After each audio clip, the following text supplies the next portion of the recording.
So guys welcome to Daily Football madness.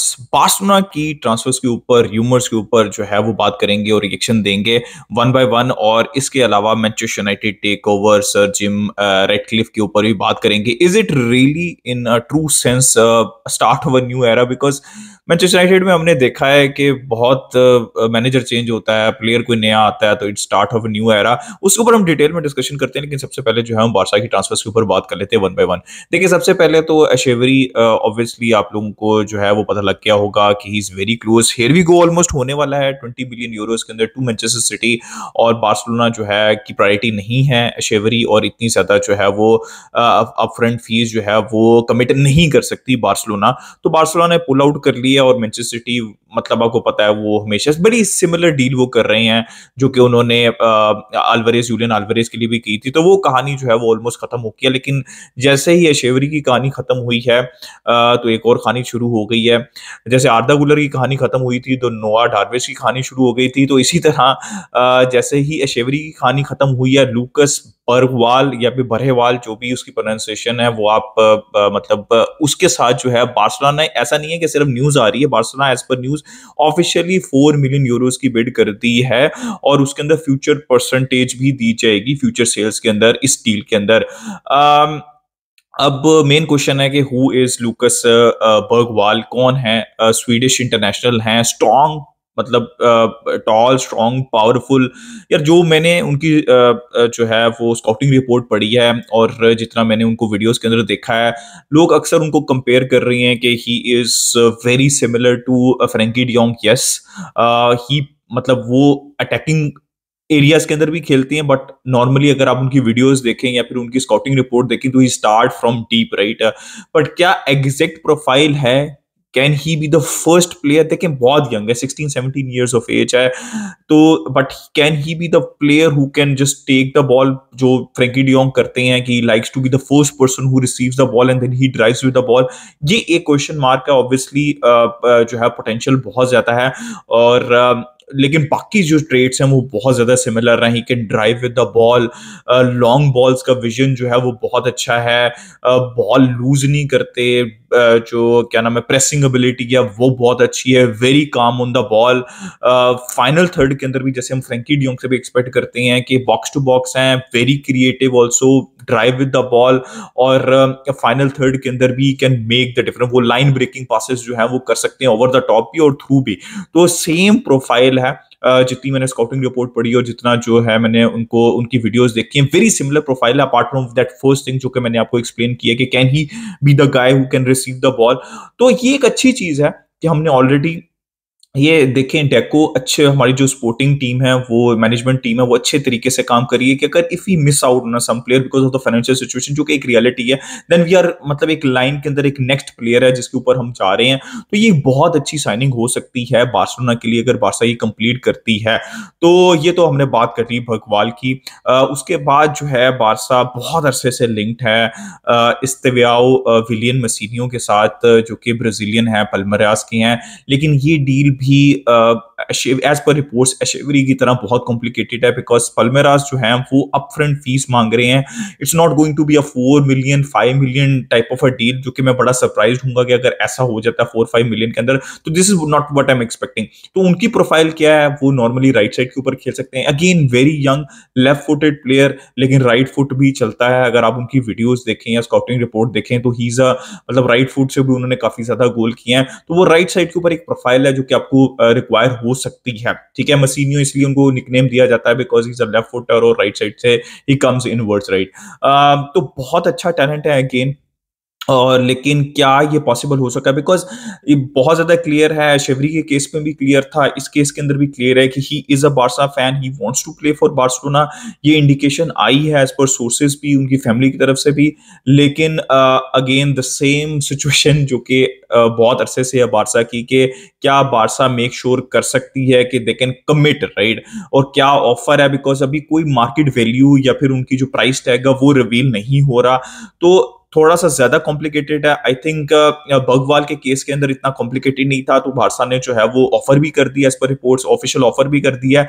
लेकिन इस case के अंदर काफी ज्यादा इश्यूज हैं और भी बहुत से क्लब्स इंटरेस्टेड। और आपको पता है शेफरी के केस के अंदर भी मैं चीज एक्सप्लेन करता हूँ, it's river plate first, right. पहले आपको उनके साथ निगोशिएट करना है, जो कि सिटी ने कर लिया है ऑलरेडी। इसी तरह पल्मेरास आर वेटिंग, राइट, और वो कितना देर तक और वेट करेंगे, बहुत मुश्किल है, ठीक है। तो मुझे ऐसा लग रहा है कि बर्गवाल की शायद डील हो जाएगी और मसीनियो के ऊपर शायद बार्सिलोना मिस कर जाएगी because of other priorities, but it really depends कि समर के अंदर क्या सिचुएशन होती है। मुझे लगता है विंटर के अंदर तो ये नहीं होने वाला। तो ये हो गई इन दो यंग प्लेयर्स के ऊपर बात। अब आ जाते हैं लेवेंडोस्की के ऊपर। देखिए लेवेंडोस्की की न्यूज चल रही है, वो चलती रहेगी समर तक। अब नई न्यूज आ रही है कि बार्सा उनको ट्रांसफर मार्केट पे डाल रहे हैं और 20 बिलियन जो है वो एज पर सोर्सेज 20 बिलियन में उनको बेच देंगे, विच इज नॉट गुड। मतलब वी शुड नॉट, हमने जितना पैसा उनके ऊपर लगाया at least we should be able to recover, specially अगर हम सऊदी में उनको बेच रहे हैं तो we should be able to recover the money that we spend, right. 50 million 40 million से कम के अंदर लेवेंडोस्की को नहीं जाना चाहिए। दूसरी तरफ से ये न्यूज आ रही है लेवेंडोस्की की पीआर टीम की तरफ से, ऑब्वियसली न्यूज आ रही है कि लेवेंडोस्की जो है ये सोचते हैं कि वो 2 साल और खेल सकते हैं। देखिए प्लेयर्स जो भी सोचना चाहिए वो सोच सकते हैं, लेकिन मेन चीज ये है कि क्लब को क्लैरिटी होनी चाहिए। सारी चीजें परफॉर्मेंस के ऊपर डिपेंड होती हैं। अगर टर्न अराउंड कर लेते हैं सीजन, 20-25 गोल स्कोर कर देते हैं remaining part of the season, La Liga या फिर चैंपियंस लीग के सेमीफाइनल फाइनल तक ले जाते हैं, तो ऑब्वियसली उनको कॉन्ट्रैक्ट ऑफर कर दिया जाएगा। It's very simple. और लेकिन अगर ऐसा नहीं होता तो बार्सा को, मेरे हिसाब से तो इवन बहुत अच्छी परफॉर्मेंस भी उनकी रहती है तो बार्सा को कैश इन करके मूव ऑन करना चाहिए, राइट। तो ये न्यूज है लेवेंडोस्की की और ये आहिस्ता आहिस्ता और डेवलप होगी। अब एक बड़ी इंटरेस्टिंग न्यूज है बार्सा की, जो कि है जाओ फिलिक्स की। अब जाओ फिलिक्स के ऊपर एज पर रिपोर्ट, जैसे मैंने कहा कि बार्सा ट्राई कर रही है उनको लोन के ऊपर लेने का और उसके बाद मैंडेटरी ऑप्शन रखने का, लेकिन as per reports Atletico Madrid जो है वो तभी उनका लोन अप्रूव करेगी जब लोन फीस 15 मिलियन यूरोस की दी जाएगी, which is funny, right. Funny चीजें तो होती हैं ट्रांसफर मार्केट के अंदर। बार्सा 15 मिलियन की, ये इसके अंदर वेजेस इंक्लूड नहीं है, इसके अंदर जो मुझे जितना मैंने पढ़ा है कि उसके अंदर वेजेस इंक्लूड वो नहीं है, इंक्लूड नहीं है। ये सिर्फ लोन फीस है, जो कि आपको याद होगा चेल्सी ने भी बहुत सिमिलर, बल्कि इससे भी ज्यादा फीस जो है वो पे की थी। There is absolutely no way Barca तो मतलब 30-40 के अंदर मैक्सिमम के अंदर ये डील करना चाह रही है परमानेंट ट्रांसफर की। तो अगर एटलेटिको मैड्रिड ये एक्सपेक्ट कर रही है, जिस तरह उन्होंने चूना लगाया था ग्रीजमैन के केस के अंदर, वो एक्सपेक्ट कर रहे हैं कि बार्सा जो है इस फाइनेंशियल सिचुएशन के अंदर 15 बिलियन यूरोज उनको सिर्फ लोन फीस देगी, सिर्फ वेजेस नहीं, सिर्फ लोन फीस देगी और उसके बाद मैंडेटरी ऑप्शन भी रखेगी। तो ना ऐसा होना चाहिए। देखिए जितना मर्जी मेंडेस, जॉर्ज मेंडेस का जो जो है होल्ड है यहाँ पे लपोटा के ऊपर, जो रिलेशनशिप है लपोटा को जो है वो एक साइड पे वो रखना चाहिए और we should not be paying that much loan fees भी नहीं, अपफ्रंट फीस तो बात की डिस्कशन है, लोन फीस भी हमें जाओ फिलिक्स के लिए जो है, मैं जाओ फिलिक्स के रहने या ना रहने के डिसीजन अभी नहीं करना चाहता। जैसे मैंने लास्ट वीडियो में भी आपको कहा था कि विंटर के अंदर नहीं होना चाहिए डिसीजन, ये समर के अंदर ही होना चाहिए depending on the performances, right, जो सीधी सी बात है। तो ये जाओ फिलिक्स की न्यूज है और मैंने आपको बता दी है कि मेरा क्या ओपिनियन है इसके ऊपर। यार इसके अलावा जो डीएम है, बाल्डे की न्यूज आ रही है कि थोड़ी सी न्यूज आई है कि सिटी, चेल्सी और मैनचेस्टर यूनाइटेड इंटरेस्टेड है बाल्डे के ऊपर, राइट। अब बार्सा ये सोच सकती है कि बाल्डे एक सेलेबल एसेट है तो बाल्डे को बेच देते हैं, राइट, उनकी परफॉर्मेंस भी अच्छी नहीं है। देखिए इतनी जल्दी नहीं करनी चाहिए बाल्डे के ऊपर। अगर इतने ज्यादा क्लब अगर इंटरेस्टेड है एज पर रिपोर्ट, तो कोई तो होगी बाल्डे में। बाल्डे ने पिछला सीजन बहुत अच्छा था, ये सीजन बहुत पैथेटिक जा रहा है उनका, लेकिन इतना जल्दी जो है वो ट्रिगर पुल नहीं करना चाहिए बाल्डे के ऊपर। आप बाल्डे को रखें, कंसेलो को परमानेंट करने की कोशिश करें और बाकी एरियाज को सॉर्ट आउट करें, ठीक है। इसी तरह लोग कुंडे को बेचने के चक्रों में, मैं ये कहता हूं कि भाई आपके 3 सेंटर बैक्स पूरे, आप बाकी एरियाज को सॉलिडिफाई करें।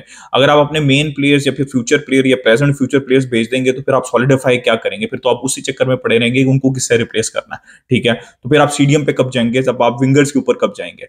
तो बाल्डे को अभी इस सीजन बिल्कुल भी टच नहीं करना चाहिए, पूरा सीजन देना चाहिए, इवन नेक्स्ट सीजन भी पूरा देना चाहिए कंसेलो को परमानेंट करके, और ताकि वो सीखें और इंप्रूव करने का आपको चांस देना चाहिए बाल्डे को। उसके अलावा यार न्यूज आ रही है डीएम की, जॉर्जिनियो की न्यूज आ रही है, राबियो की न्यूज आ रही है, थियागो अल्कांतरा की कुछ सोर्सेज रिपोर्ट कर रहे हैं। यार ये सारे ठीक हैं, मतलब आप अगर लोन पे, मेरा वही बात है, सिंपल सी बात है, अगर आप इनको लोन पे रखना चाहते हैं without any mandatory option, do that, but not a mandatory option, मतलब नॉट एट ऑल। मतलब आपने रोमियो वाले केस के अंदर आपने देख लिया कि दैट डज नॉट वर्क।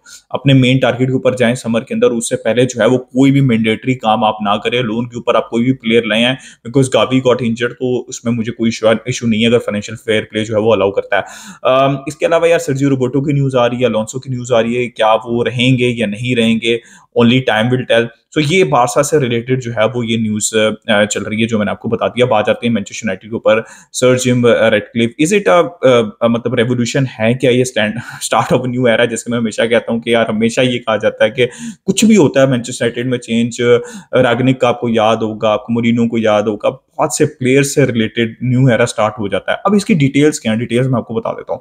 देखिए, जो सबसे ज्यादा इंपॉर्टेंट चीज है ना इस टेक ओवर के अंदर, वो 25% शेयर है। लेकिन लोग सोच रहे होंगे कि यार 25 शेयर में क्या करेंगे वो, ठीक है, क्योंकि मेजर मेजर शेयर तो अभी भी ग्लेजर्स का या पुराने ओनर्स का है। इसके अंदर जो सबसे ज्यादा क्रूशियल चीज वो ये है कि जो रेड क्लिफ हैं उनको अथॉरिटी होगी स्पोर्टिंग मैटर्स के अंदर। ये सबसे ज्यादा क्रूशियल चीज है, राइट।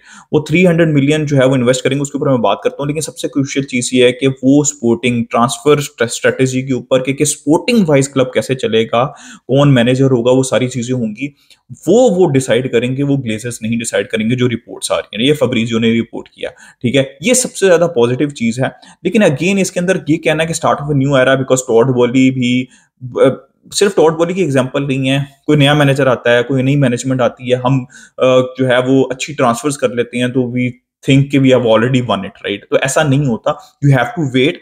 अब देखते हैं कि जो रेडक्लिफ उनकी टीम, उनके पास अथॉरिटी तो है, लेकिन जो वो टीम लेके आती है वो क्या बेहतर परफॉर्म करती है। बिकॉज टॉड बॉली के केस में तो आपने देखा कि उन्होंने बेहतर परफॉर्म नहीं किया, 1 बिलियन से ज्यादा भी लगा दिया।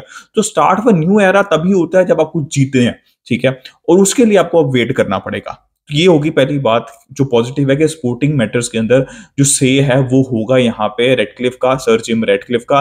दूसरी चीज ये है कि 300 मिलियन जो है वो रिपोर्ट हो रही है। अब 300 मिलियन क्या इनफ होगी, बिकॉज इसके अंदर ये चीज रिपोर्ट हो रही है कि वो स्ट्रक्चर, जैसे क्रिस्टियानो रोनाल्डो ने कहा था कि स्ट्रक्चर बहुत खराब है, उसके ऊपर पैसे लगाए जाएंगे। बट 300 मिलियन के ऊपर आप क्या स्ट्रक्चर भी इंप्रूव करेंगे और आप क्या ट्रांसफर स्ट्रेटेजी भी जो है वो उसी 300 मिलियन के अंदर होगी।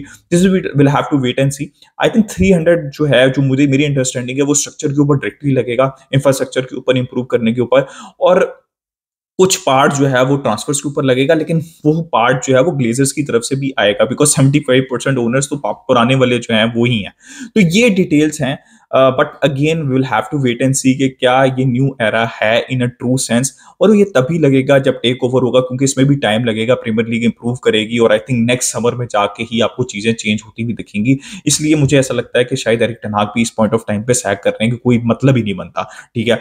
तो ये चीजों के लिए आपको वेट करने पड़ेगा। Let's hope for the best for Manchester United के this brings something positive for them, because it's been a long time. तो गाइस ये मेरा ओपिनियन था, अपना ओपिनियन दे रिगार्डिंग ऑल द ट्रांसफर्स और जो रेडक्लिफ का टेक ओवर है। In the comment section, like, subscribe, share की। Enjoying football. Until next time, it's a goodbye from me, विस्कल बारसा।